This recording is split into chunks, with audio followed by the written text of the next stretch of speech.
Okay, here we go, guys. This mic's going to stick with me. We've now been joined by William Byron, driver of the number 24 Hendrick Motorsports Chevrolet, who won the spring Darlington race earlier this year, has now joined us. William, last night you had the chance to take in some Friday Night Lights. Tell us a little bit about that, and do you enjoy having a few Fridays a season that you get to do something that probably feels a little bit of a throwback to your high school days? Yeah, for sure. I appreciate you guys letting us have some time at home on Fridays. Jeff Gordon invited me out there to the game, and I grew up in that area. I didn't go to that school, but grew up in that area, and that game was pretty cool to watch. Their team is really good, and it was on ESPN, ESPNU, so it was a fun game, and just nice to kind of get away and do something a little bit different. I just love this weekend in general. It's just so nice to have time at home and be able to drive down here, and it's my favorite racetrack, one of them.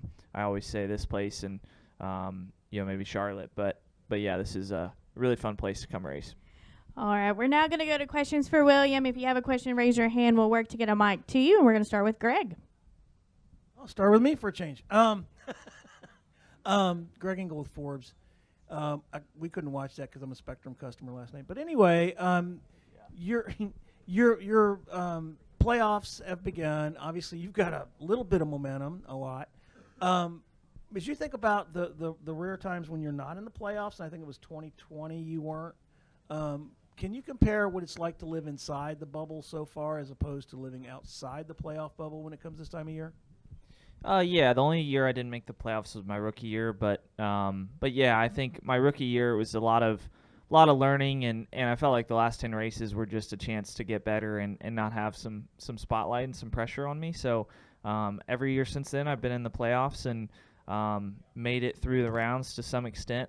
So I just want to get through the rounds. I just want to take it one step at a time. I was listening to some of the other guys this week, and it's very true that this is a long season in itself. So I feel like 10 races is a long time, and you just got to be peaking at the right times, and that really starts this weekend, and then just executing throughout the races. All right, additional questions for William? Bob? All right, thanks, Bob.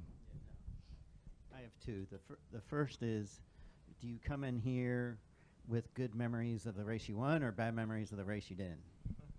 Yeah, unfortunately, TV was showing when I crashed here or blew a tire in 2021. So that was a tough memory in the playoffs, but we were able to overcome it and advance at Bristol. But yeah, I think it's just I think a little bit about the race here in the spring, but to me, so much has changed, and we've developed a little bit different setup.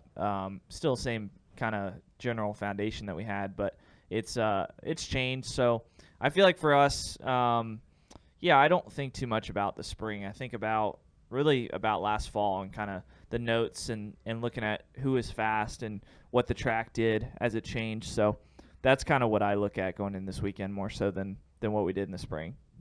And I'm also curious, I know we asked you about the accidents at Daytona the other day, but I'm curious if you saw Ryan Preece today, if you had a chance to talk to him. We had a chance to talk to him. He showed us his bloodshot and bruised eyes. I'm curious if you'd seen those and what you, even though it's starting to look at knowing that he's fine. Yeah, I mean, that's definitely a different sight than we've seen in a while. I will say the sprint car wrecks and some of the midget wrecks, I see guys that have that happen. Not very often, but sometimes when they have flips. So different sight definitely for a NASCAR driver to go through. But just hopefully we can continue to make it better. I think Ryan Blaney's wreck and Ryan Preece is great to see those guys be okay, and we've made a lot of progress. But I still feel like just there's some elements of that crash that could be a little bit better. Like we talked about on Thursday, just the interaction with the grass and all those things. So hopefully keep making it better.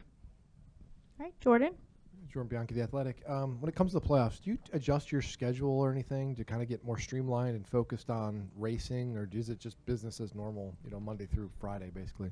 Yeah, it's a little bit different. I think during the summertime, over the last 2 years, I've done a lot of extracurricular racing. So I've raced around 12 times the last 2 years in total throughout the year. So most of those are over the summer. So I'm home quite a bit more in the playoffs, and I feel like my schedule is more committed to the Cup team and going to the simulator and being at all the meetings. So I try to manage manage what I'm doing throughout the week a lot more in the playoffs, because it does take more effort and time with your team to prepare for each race to make sure you're as good as you can be. And then obviously the spring race is during the day. This is primarily going to be at night. But is there much difference between the track and the conditions and everything? Yeah, I think the day races here are very slick. There's not a lot of grip available, and I think the track improves a little bit as the race goes on, but this place definitely gains a lot of grip at night. So I think this place changes quite a bit as you get deeper into the race, and that's, I think, what we could improve as a team. So I've had a lot of good runs here. A lot of them are in the daytime in the early parts of the race if it's a night race. So just got to improve on what we need for balance as we go. All right, we're going to go Lee, Alex, and then Steve Post. Go ahead, Lee. Lee Spencer, CatchFront.com. How difficult is it to learn to race the racetrack? Because that's the one thing the drivers always say to us, you have to race the racetrack. Yeah, I think it's just not getting over your skis. I think it really is easy to hit the wall and rush the throttle or drive in car length or so too deep. So it's a challenge, but I feel like that's always the priority here is feeling your race car and feeling what it's doing. And you can't really control what's around you that much, but air is definitely tough here. It's hard to find clean air, so that's a disadvantage. But I think it's just trying to manage the risk, and as the race goes on, you got to run against the wall more and more because there's more clean asphalt up there. So it just is a matter of kind of being patient. And, following up with what Bob said, would you rather discuss the safety implementations from NASCAR and, the crash studies, what have you, when the season is over? So, it's not in your head when you're tackling these 10 races.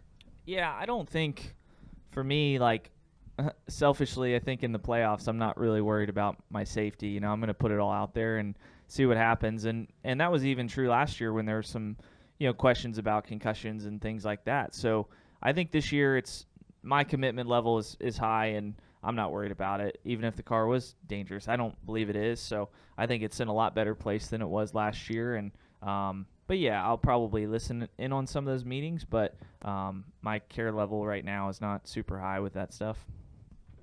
All right, Alex. Hey, William, right here. Obviously, Chase isn't in the drivers' playoffs, but he's in the owners' championship. Has he or anyone at Hendrick Motorsports given you an indication of how important that is to him and that 9 team? I haven't heard from him how important it is, but I do know that it is, and it's important to the team as a whole. So yeah, I mean, those guys they always do a good job executing races, and I think they'll put a lot of effort into the last 10 races and try to help us out when we can. And I don't expect their effort level to be any different. All right, we'll close with Steve. Go ahead, Steve. Hey, William, Steve Post, MRN. You have 20 minutes of practice coming up before qualifying. How do you approach this practice session?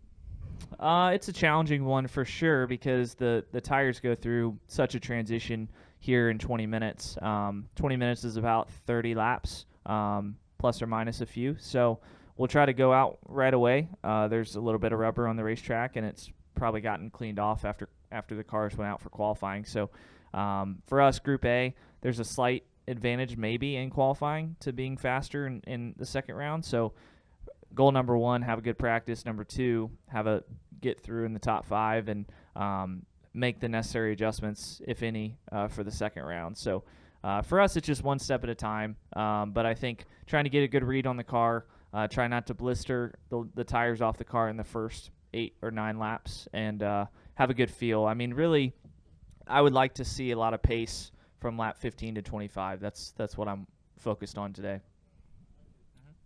All right, William, thank you so much for joining us today. Thank Best you. of luck this weekend.